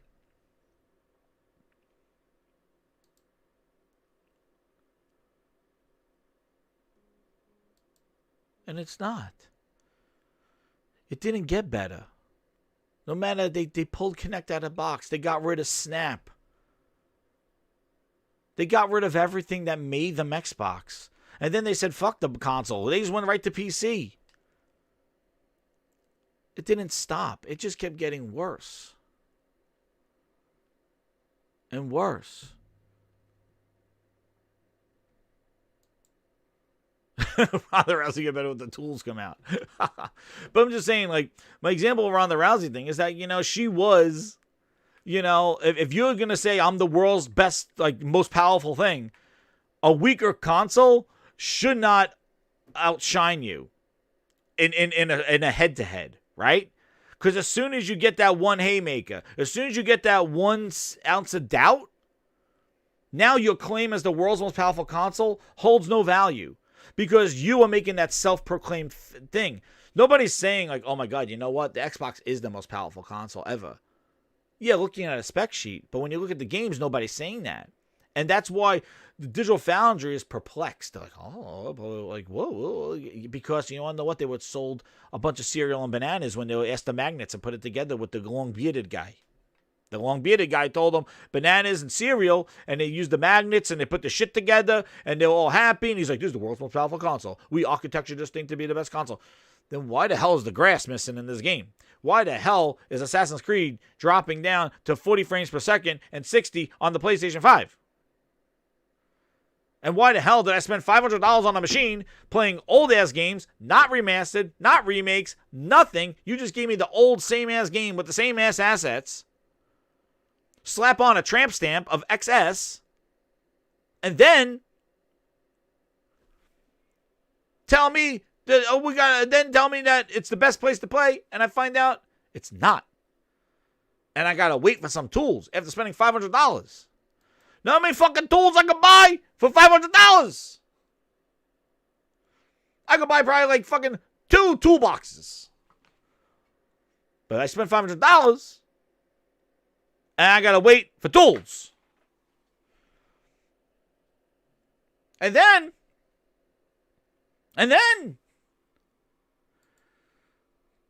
the Thanksgiving goddamn turkey comes out. And he's like, you know what? Not only did we not deliver any games, not only do we not know what the hell Halo's going on, not only did I make Craig shirts for everybody, but I'm going to come out and do some interviews and say some dumbass shit also, just to grind gears and just to kind of poke at the goddamn people, because you want to know what? I need to hit them when they're down. Because you know what? It's not enough that I didn't give them any games. And I told them that console sales don't matter and consoles don't give a shit. I'm gonna talk more bullshit. You know why? Because I'm gonna hit them when they're down. They got no games. The third party's losing. Come on now. Digital Foundry got our number. Either I have to come out there and say some dumb shit, or I gotta buy a studio. Either one. And then if I tell them I buy a studio, then they'll buy, Bethesda, that got us a good month of good PR, and everybody said I'm the best. But now, shit, people call me a phony. Oh, shit, I got to come out and say some ass shit to shake them up. And then I'll talk about maybe buying a studio. Maybe I'm going to go do this over at Sega, take a huge dump, and then I'm going to sign the deal. They're going to see me walking out of Sega. People are going to think that I'm buying Sega, even though I take a huge shit because I ate something bad on the plane.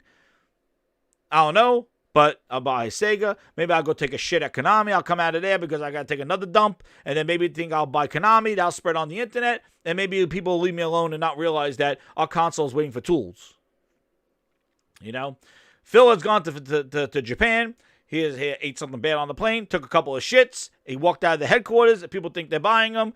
They got the Xbox fans TMZ following Phil. He walked out of Konami. He had to take a huge dump. He's buying them. He's like, I just went there and took a shit. Jesus, but you know what? They think I'm buying them. That's good. That'll keep people not focused on the tools. Anyway, Turkey Head comes out here on this.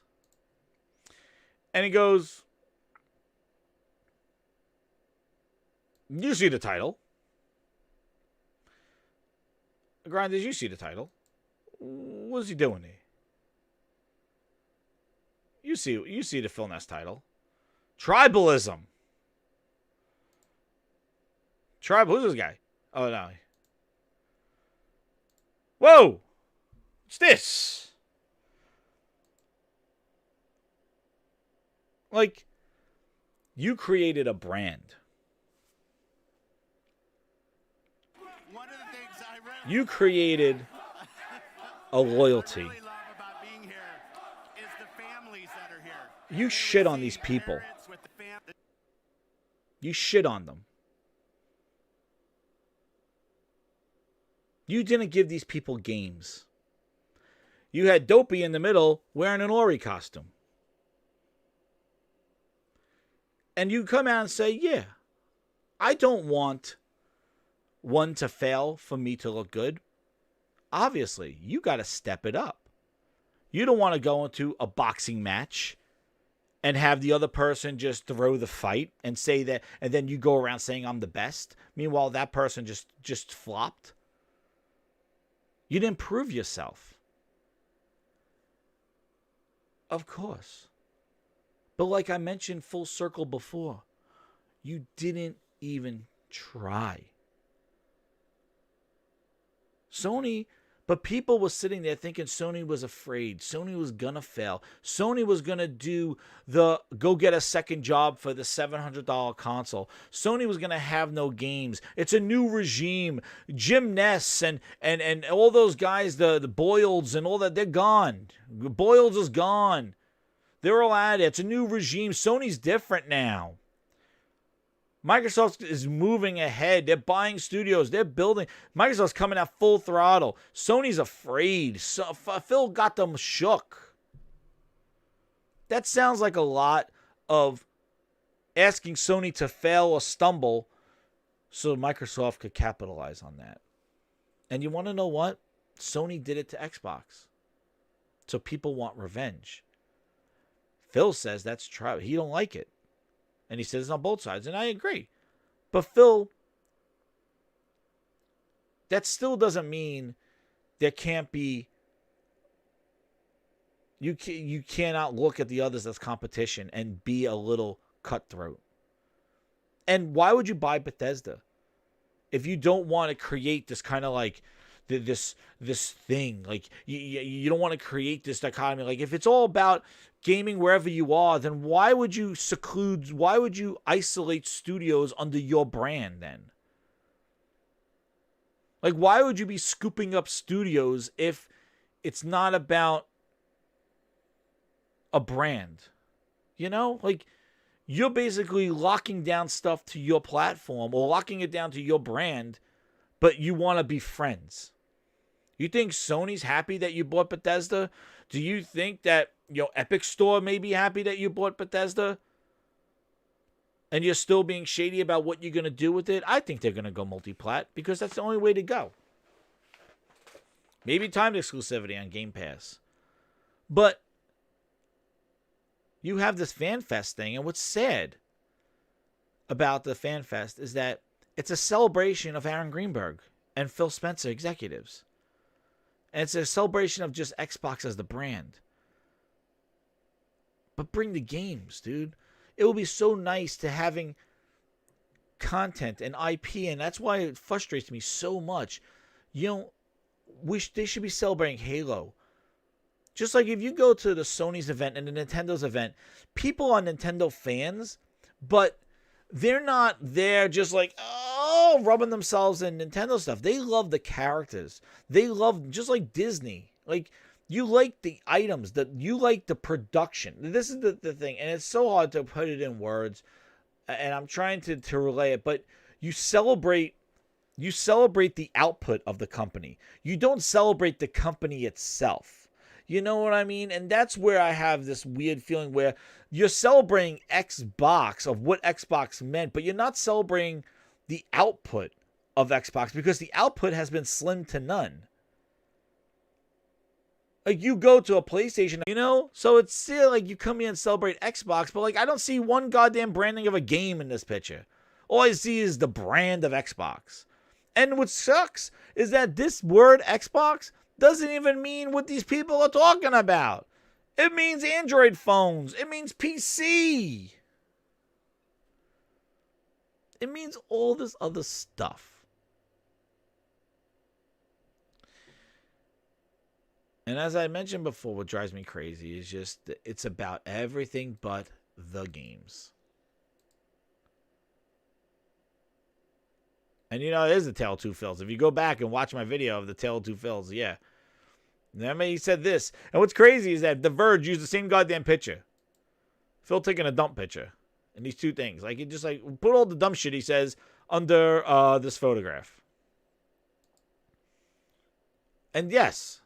And that's the other thing. Like, and I mean TV app. That's right, Game Night. Soon to be a TV app. And it says it right here. Or like an Apple TV or an Xbox Or in many cases, the television itself is just a giant tablet. Hear what that we Phil call a says TV, here. Right, and it's got an ARM processor. And you tell and me it what's runs wrong. Linux, I'm going to let the grinder we're do off this to the last one as races. we sum out. What's stopping you from saying, okay, Xbox is an app, it has minimum hardware specs, and we're just going to run it on a smart TV?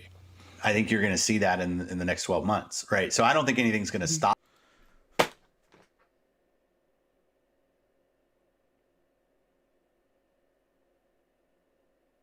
Pause.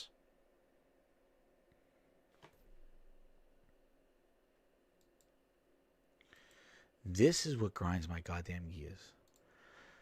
This is what grinds my goddamn gears. Ready? 44 people. I might have lost because I had the stream crash. But hit that goddamn like button and share this friggin' thing out.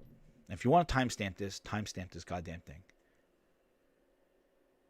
This is... Oh, I will. But I want to just preface this. We have no goddamn clue when any of these games are coming out. Avowed, Fable. We didn't even see gameplay at all. We didn't even see it running on hardware. We didn't see Halo Infinite running on a Series X. We have no clue when Halo's coming out. We have no clue when any of these games are coming out, right? But you hear this goddamn turkey head announcing, oh, you'll see that in the first 12 months. You can hear the excitement in his goddamn voice. We're really focusing first on what it means to play these games on your phone. So when we thought about how can we get as many people playing on a phone as possible. And this is what gets me so friggin' heated, is that he confidently says this shit and that shit. Oh, you'll see that in 12 months. If I was Nilay Patel, I would have grabbed them and go, what the fuck about Halo? Like, we have no clue when any of these games are coming out. But you hear and you confidently go, oh, you'll see that. You'll see an Xbox app in 12 months on a TV. Oh my God, you got it. You got it. Like, are you fucking kidding me? He talks the future about everything else besides the goddamn games, people. Wake the fuck up. Listen to him. Listen. To record it. And all of that has converged and all of it is delivered over the internet to a single relatively high performance computer, right? Whether that's Hear a his Sonos voice. Move or like the confidence. Apple TV or an Xbox or in many cases the television itself is just a giant tablet that we call a TV, right? And it's got an ARM processor and it runs Linux and we're off to the races. Yeah. What's stopping you from saying, okay, Xbox is an app, it has minimum hardware specs, and we're just going to run it on a smart TV? I think you're going to see that in the next 12 months, right? So I don't think anything's going to stop us from doing that. But I thought what you said.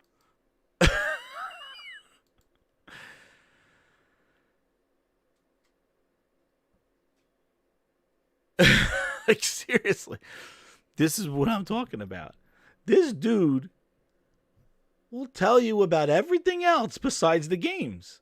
He'll tell you about xCloud is the future. He'll tell you about the brand new console that's coming out 2 years ago. He was telling us about the Project Scarlet, Project Scorpio. Oh, man, Project Lockhart. Oh, xCloud, xCloud for beta, xCloud PC Game Pass. Oh, Android on phones. Oh, my God. Oh, an Xbox app on TVs? You'll see that in the next 12 months. But then when we see the games, when it comes down to the games, it's like, yeah, Halo, delayed, Avowed, I don't know. Why don't we see any coverage of Fable? Fable's a logo. It's been a rumor for 3 years. And you show us a logo. You know, when it comes to the games, exactly. Phil, when are we going to see games running on an Xbox? Phil, when's Halo coming out? Like, but he confidently goes, oh, no, you'll see that. You'll see that in just in 12 months. Point, which is 10 years ago, if I wanted to get satellite... Wait, and you want to hear something else? 10 years ago, if I wanted to get satellite television to record it, and all of that is radio, right, and it's got an ARM processor and it runs Linux and... we're off to the races. Yeah. What's stopping you from saying, okay, Xbox is an app, it has minimum hardware specs, and we're just going to run it on a smart TV? I think you're going to see that in the next 12 months, right? So I don't think anything's going to... Dude. dude, like, you'll see that in the next 12 months. Like, holy crap. But Phil, what happened with Halo? Did Halo come out? And you want to hear this? Wait a second. You want to hear this? Remember the video, the clip that came out where people go, well, what is the most thing that Xbox players do on the console? And they had YouTube and Netflix. And do they play games? Do they buy games? Wait, there's more. Stop us from doing that. But I thought what you said about the TV was spot on. What we used to call a TV was a CRT that's just throwing an image on the back of a piece of glass that I'm looking at. Shipped a console. And now, as you said, a TV is really more of a game console stuffed behind a screen that has an app platform and a Bluetooth stack and a streaming capability. So is it... Before I even said, he just said that the TV is a game console strapped behind the screen. My TV stud is playing Netflix. These TVs are not game machines. I don't know what this dude said about what he thinks a game console is, but wait a second. What do most people do on the Xbox, Phil? Really a TV anymore, or is just the form and function of the devices that we used to have around our TV been consolidated into the one big screen that I'm looking at? And so I do think you're going to see hardware change. I mean, frankly, even on the console, we see this. One of the primary things that people do on game consoles is watch video, right? Which is... excuse me? I don't think so, sucker. What was that? Did he just put... what? What we used to call a TV was a CRT that's just throwing an image on the back of a piece of glass that I'm looking at.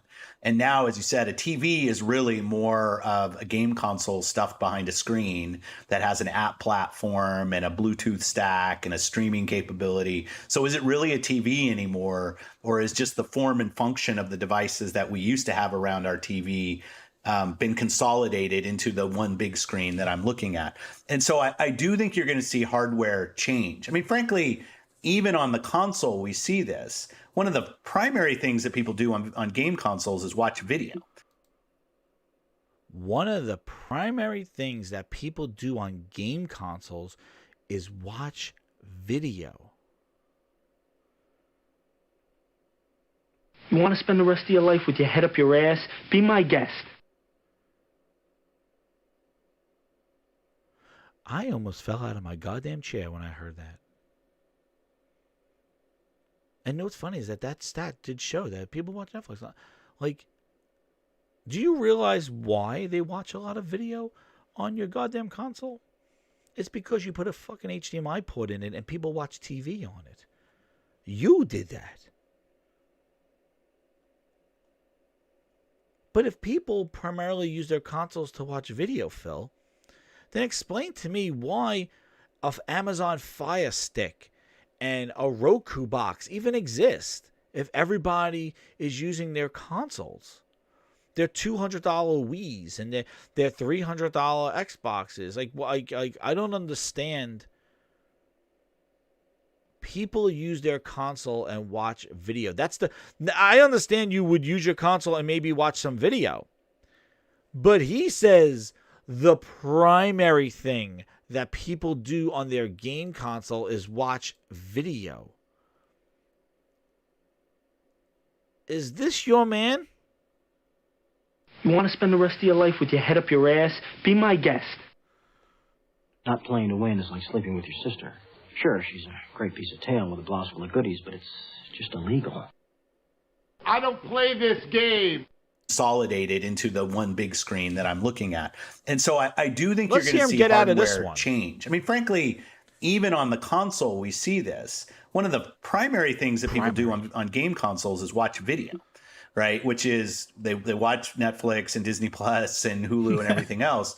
So what it's meant is we actually have to build out an app platform. Wait a second. They're not even watching video of games like Twitch or YouTube. No, they're watching Hulu, Disney Plus, and Netflix. If that's the primary thing that people are doing on gaming consoles, What are you doing with 12 teraflops and charging $500 for? What are we doing here? Dude, look at the title.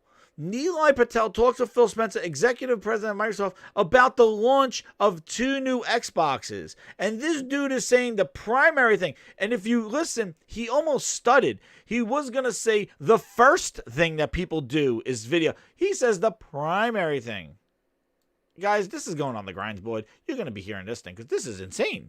This is the same person that I got him living here going like this. Saying, means when I think about Xbox, I'm going to think about quality games. We have work to do there. And then he goes this. We're really focusing first on what it means to play these games on your phone. So we thought about how can we get as many people playing. So games on phone, this guy just don't get it.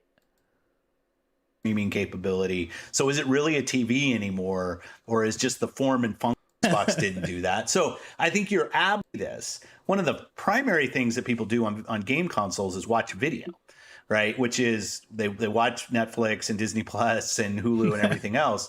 So what it's meant is we actually have to build out an app platform inside of a game console so that these providers can go and build their Spotify app and the different things that run. And there's real hours and hours of usage on these things, which, my N64 didn't do that. The first Xbox didn't do that. So I think you're absolutely right that the definitions and there will be winners and losers and things that evolve and get combined together.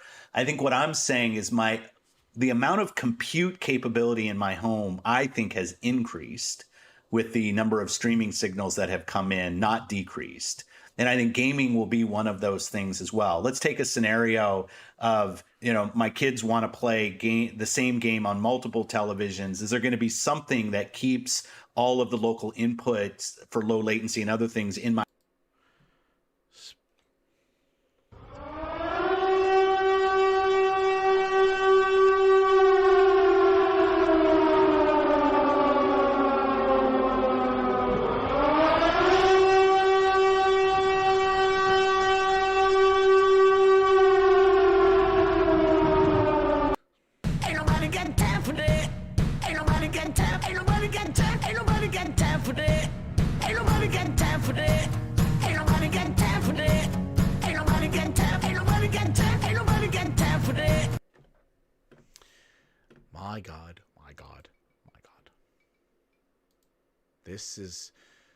This is what he thinks of the primary thing that people do. Not a thing that people do on the console, a gaming console. The primary thing that they do is watch Hulu. They're not watching gaming videos. No, they're watching Hulu, Netflix, Disney Plus. So you're saying Xbox Roku box. Xbox, dude, what are we doing here? What's up, Merc? Merc, you may have missed that Phil Spencer line, man, but my God. Merc, I want to ask Merc right now. My UPP brethren. Because I'll tell you, last night we weren't watching no goddamn Netflix. Merc, Phil Spencer says the primary thing that you do on your Xbox is watch Disney Plus. Do you watch Disney Plus and Netflix and Hulu on your Xbox? That's what Phil says. That's what he says, everybody. Merc's here. Yes, here. Are just running completely in the... Merc, here it is. Is this what we were doing last night? All of that has converged, and all of it is right, and it's got an smart TV. I think you're going to see that in the next 12 months, right? So I don't think anything's going to stop. You just said Xbox is an app that's going to be on your TV confidently. We don't know when the hell Halo's coming out. Stop us from doing that. But he says that there's an app. He's like, oh, you'll see that in the next 12 months. Phil, we don't even know if we're going to see Halo Infinite in the next 12 months. You didn't even tell us bullshit, but you're going to tell us that an Xbox app, oh, you'll see it on your TV in 12 months. So what it's meant is we actually have that he talks about of streaming signals that have come in, not decreased. Streaming capability. So is it really a TV anymore? One more time for those in the back. Function of the devices that we used to have around our TV been consolidated into the one big screen that I'm looking at. And so I do think you're going to see hardware change. I mean, frankly, even on the console, we see this. One of the primary things that people do on game consoles is watch video, right? Which is they watch Netflix and Disney Plus and Hulu and everything else. So what it's meant is we actually have to build out an app platform. That's not true. I got Fire Sticks hooked up to all my TVs that I have a console on. The console interface of those apps suck. You don't have a remote. Like if that's the case, then where's Phil Spencer's media remote? Where's Jesus?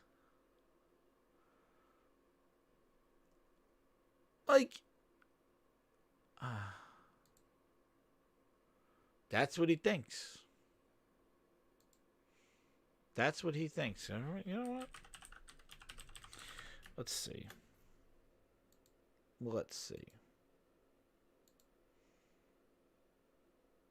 How do you believe that? Services, TV app. Man. Dude, and no games, dude. But he's doing all this stuff. He has to talk, right? He has to come out after you just spent $500 and go, you know what? The primary thing you do on there is watch Hulu and Disney Plus. Oh, and you don't even need to buy that because I'm going to put that app on the goddamn TV. Woo! You'll see that in a month. Phil, when's Halo coming out? Oh, yeah, he can't say humana. When's Avowed coming out? What's going? Did they figure out the gameplay of Everwild? And he giggles about it, right? Giggles, dude. He giggles. Oh, it's disrespectful. And this is the thing. It just annoys the shit out of me. Let's see. I'm looking at my friends list on PlayStation. They should be watching Netflix. Let's see. We got Destiny 2, Destiny 2 Star Wars, Call of Duty, Destiny 2, Destiny 2, Call of Duty Black Ops, Last of Us Part 2, Minecraft. Yeah. And it's the middle of the day. Yeah. Dude, I don't get it. I definitely think that this is his perception of the gamers, of what he thinks games are. He thinks that they're just a method of delivery, and it's disgusting. It sucks. And you want to know what? The scary part is everything that he's saying matches up with. Well, I'll check my Xbox friends list. I just don't want to put people on notice. Xbox. I'll my Xbox app.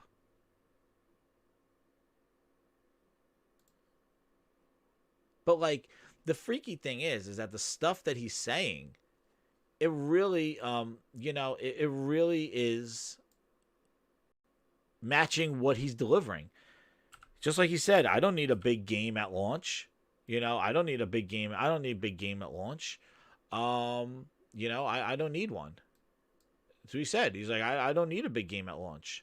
The games, our console sold to all the people that were gonna buy it. I got it just in case they announced something, but you know what? There's no hope, dude. There's no hope. There's nothing left. And if you have your library, it is what it is. Where the hell is my friends list? I don't know what the hell now. This game ball bullshit. Jesus Christ. All right. So we got my friends list here on Xbox. We got Sea of Thieves, Xbox. I guess that's the home screen. I see that a lot too. No? Call of Duty, Xbox, Call of Duty, home, Forza 4, Madden 21, home, Xbox, Star Wars 2, Call of Duty, Netflix, Rocket League, home, Assassin's Creed, World of Warcraft, Stargate, Run of Siege, YouTube, home, YouTube, Xbox, Gears 5, Amazon Instant Video. I'm not going to tell you who, but I'm going to say the people that have shows and really talk about Xbox a lot, they're the ones I find playing Amazon Instant Video and YouTube. Just saying. Xbox, Poker Club, PG Tour, Brutal Legend. Jesus Christ. It's like a fucking time machine. So Phil's wrong. When people do play games, yeah, they might be watching more apps, media apps, But people don't do it. That's the thing. He's wrong. And you want to know what? Dudes wouldn't be playing Netflix, watching Netflix, if there were games to play. You know what I mean? Like, that's the thing. Like, you launched with no games, and you're like, yeah, most people watch Netflix and Hulu on there. What?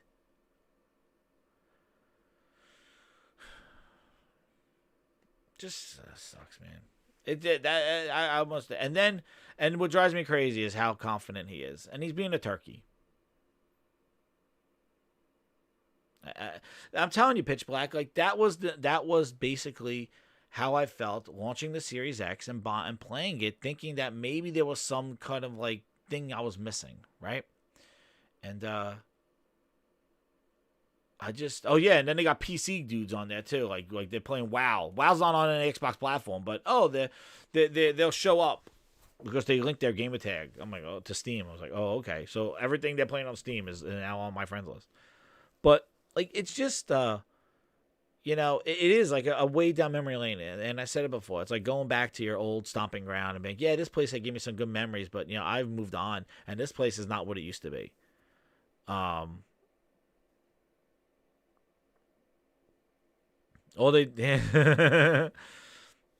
Netflix and Amazon Prime, it's insane. Yeah.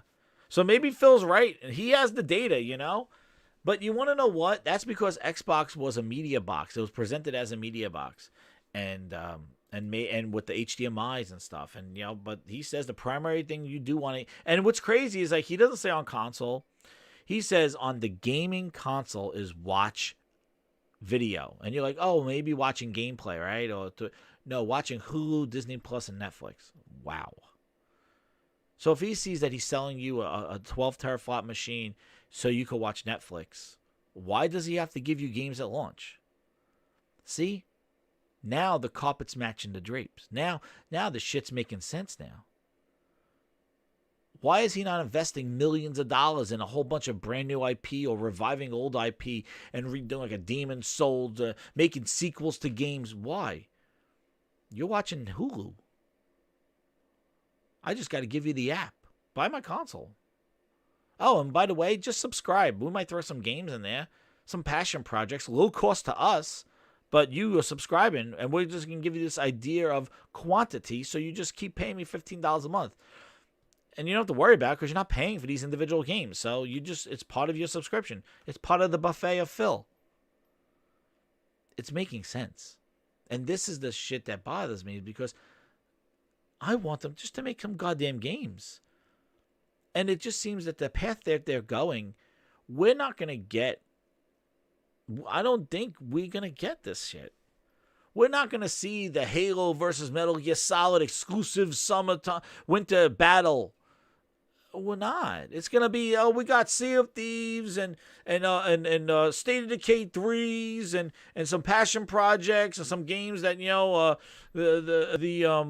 we got this other game with the elevator and the dudes in the elevator and it's only a 3-hour game, but it's in Game Pass. Like, Major Nelson's going to have the developer on the show. Like, and meanwhile, Sony's like dropping the shit. It's crazy. It's just a matter of time before they're just annihilated. And I said this before. Xbox, see what he said? He wants that he was like, oh, you'll see that in 12 months. So guaranteed. I bet you E3 or who knows, in beta on Samsung TVs. The next Samsung event, it will be on Samsung TVs. Samsung Unpacked, Xbox Game Pass app, just like it's preloaded on your Android phone, will be preloaded to all Samsung TVs in 2021. You heard it here first. That's exactly what Phil's saying. And they'll go on Samsung TVs first. They got the partnership with Samsung. Samsung TVs will be having the Xbox app because Sony's not going to put it on their TV. Samsung and maybe LG will have the Xbox Game Pass app put on the thing. Please buy a controller. Sony did this in 2014 with PlayStation Now. But then as soon as they started putting PlayStation 4 games in PlayStation Now, they took that shit off because they're like, no, you're buying a console, bitch. You're not just going to pay it on TV. But xCloud on your TV, you don't even need the console. xCloud on your phone, like, this is it. So it's just a matter of time before Xbox becomes the app that I've said it's going to become. And then it just goes on Sony and goes on Nintendo and it's done. It's done. And maybe, and Sony will just have, it's just Sony and Nintendo. I think it'll go to the Switch first. But that's the future of Xbox. Now, the thing is, if that's your future, you need to make sure that you have content. Because it's useless if you're over on TVs and nobody wants to play it because you have no games that people want to play. And that's why when I said, like, with the Sony collection and what Sony might do to Game Pass, when Sony decides to flip a switch and saying, guys, all this IP we've been building up, here's the PlayStation collection for a subscription, just like they're doing now. They're going to wipe the floor with everything that Xbox done, just like with Disney Plus matched up with Netflix. Disney been building that IP for decades, beyond decades. All they did is flip the switch and said, well, here's our version of our streaming service. And it shot up like crazy because, you know why? Disney had the IP. Disney had the content. Netflix had to create their IP. They had to create their stuff or buy it. The years that it took Netflix to grow to where it was, Disney shot up because it just flipped the switch and said, there we go now, bitch. And Sony could do the same thing. My problem is if Sony's quality of games drop because of a subscription. I have no problem with Game Pass. I subscribe to it. My problem is the games being watered down or service-based going in there day one with the expectation that they're part of a subscription. So we're going to give it to you in episodes. We're going to patch it later. We're going to make it look like shit. We're going to put some low-quality games there from our studios. Ninja Theory was coming off a high horse, but let's make them make Passion Project Bleeding Edge. They had nobody streaming on it last night. Ain't nothing. It's dead. Multiplayer only game dead. They don't know how to handle their IP. They don't know how to make games. Who saw Craig and approved Halo Infinite to show the way it showed? Who? Phil? That's your premier franchise. Like, you should have had a Yoshida moment and going, oh no, Halo cannot look like that when we show that. And it was running on PC. But man, talk about getting your turkey early. He had some turkey things to say and the tools and all this other stuff. But you want to know what? Hey, you have a library, you got your stuff. It is what it is. It just triggers and drives me crazy because we are sitting here with a big question mark when it comes to the games. And a big question mark. But this dude will come out there and tell you, oh, you'll see that in 12 months, an app on the TV. And you could hear the excitement in his voice. Like, oh, yeah, you got it, man. Yeah, oh, yeah, you'll see that in 12 months. If I was Neil, I would have said, oh, when's Halo coming out? Phil, when's Halo coming out? And he'll be like, where's my PR team? Get out of here. He's asking about games. He's asking about games. Get out of here. Hum. But he does these interviews and talks about streaming 5 years from now, all that stuff. But I tell you, drives me crazy. But with that, now I need a drink. Grinders, you got another Grinds My Gears banger show. Please hit the like button. Phil Ness. That's my fiance.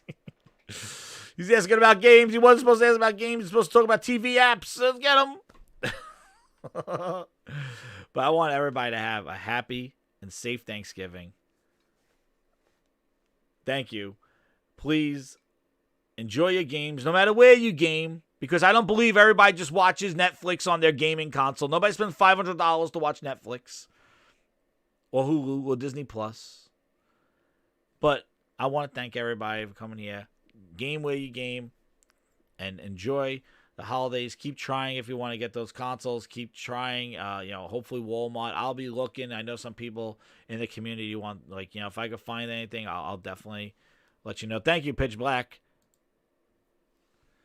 But have a great Thanksgiving. Thank you again for the support. The channel keeps growing, and definitely get your friends to subscribe. Let's grow this up. Let's try to hit 1,000 subscribers. I'm really driving that, putting as much content in here, and streaming, gaming, opinions, and the traditional Grinds My Gear stuff. And I want to thank you all for the support and the growth, and thank you again for everybody tuning in. But Garage, only we would know what that means.